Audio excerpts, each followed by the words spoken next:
টানটানা hey guys এইডাল কি দেখিছেনে এইডাল আছে পচলা আজি পচলা বনাম কি এৰে হৈতে বনাম কেনেকৈ বনাম কি পদ্ধতিত বনাম আহক পাকঘৰলৈ এয়া পচলাখিনি মই এনেদৰে কাটি ললো গোল গোলকৈ চাবচোন মই আৰু কি এৰে হৈতে সৰু সৰু কৰি কাটি লম এয়া চাওক এপিচ লৈ লৈছো আৰু এই ফোনৰে ধুনীয়াকৈ এয়া দিছে কি ধুনীয়াকৈ কাটা যায় আপোনালোকে যদি অৰ্ডাৰ কৰিব পাৰে কৰিবচোন মই ফ্লিপকাৰ্টৰ পৰা আনিছোঁ এইখন আঞ্জা কাটিবলৈ বিৰাট সুবিধা পিঁয়াজ চিয়াজটো আপোনাৰ পটাপট কাটিব পাৰি পিঁয়াজ জলকীয়া এই চাওক দেখিছেনে কি ধুনীয়াকৈ কটা গৈছে বাকীখিনিও সেই একে প্ৰচেছেৰে মই কাটি ল'ম চাই থাকিব আজি কিহেৰে সৈতে পচলা বনাম আমাৰ নলবৰীয়া ভাষাত কয় পচলা কেনেকৈ বনাম দেখিছেনে এই চেপনাৰ দ্বাৰেৰে মই এইখিনি তৎক্ষণাত কাটি পেলালোঁ আপোনালোকে এনেদৰে এডাল আনিব আৰু পাচলিবিলাক তৎক্ষণাতে আপোনালোকৰ কটা হৈ যাব মিক্সিৰ জাৰটোত পিঁয়াজ দি দিলোঁ অলপ অলপকৈ এয়া পচলাখিনি মই এনেদৰে মিক্সিত মাৰি ল'লোঁ আজি এই পচলাবিধ বনাম কিহেৰে সৈতে জানেনে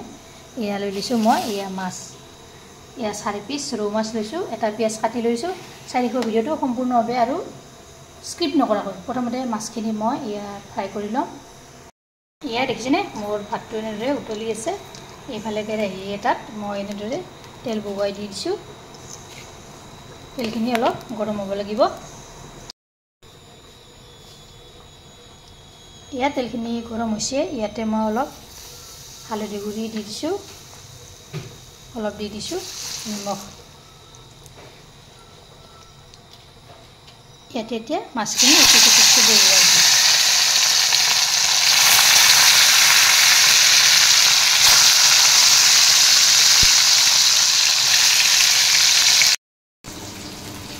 এয়া দেখিছেনে মাছখিনি মোৰ ফ্ৰাই হৈ গ'ল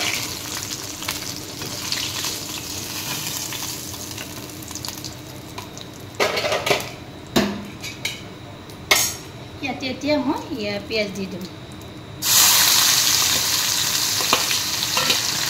পিঁয়াজখিনি এনেদৰে মিহি মিহিকৈ কাটিব পিঁয়াজখিনি অলপ ৰং চঙুৱা হ'বলৈ দিম ইয়াতে এতিয়া মই নিমখ দিম এচামুচ হালধি গুড়ি দিম এচামুচ এয়া দিছোঁ জলকীয়াৰ গুড়ি এচামুচ আৰু দিছোঁ ধনিয়াৰ গুড়ি এচামুচ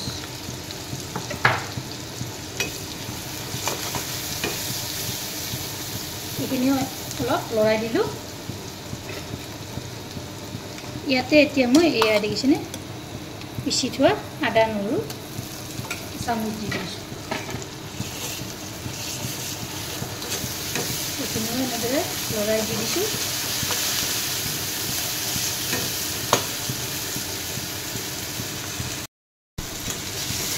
এইখিনি এনেদৰে অলপ টাইম মই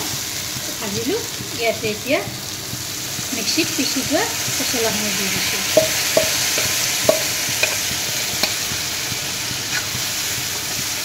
এনেদৰে মিক্সিত পিচিব লাগে পিচিলে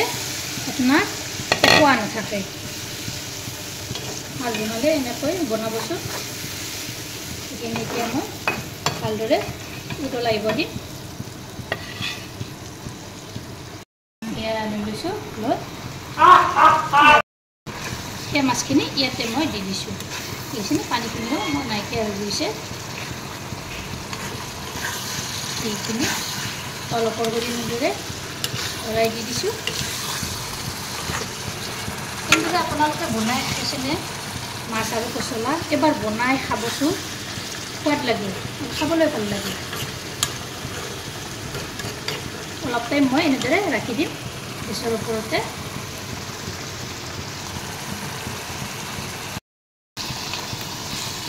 এয়া দেখিছেনে অলপ টাইম যোৱাৰ পিছত এই পানীখিনি নাইকিয়া হৈ গৈছে পানীখিনি নাইকিয়া হৈ গৈছে এয়া হৈ গ'ল আপোনালোকে এনেদৰে নতুন নতুন ৰেচিপি পাবলৈ হ'লে মোৰ চেনেলটো ছাবস্ক্ৰাইব কৰিব লগতে ফেচবুক পেজতো আপোনালোকে ফ'ল' কৰিব আকৌ এটা নতুন ৰেচিপিৰে সৈতে লগ হ'ম আজিলৈ আহিছোঁ ভিডিঅ'টো ভাল লাগিলে লাইক কৰিব শ্বেয়াৰ কৰিব কমেণ্ট কৰিব আৰু মোৰ যদি নতুন চেনেলটো ছাবস্ক্ৰাইব কৰিবলৈ একেবাৰে নাপাহৰিব আৰু ফেচবুক পেজতো ফ'ল' কৰি দিব ধন্যবাদ জয় আই অসম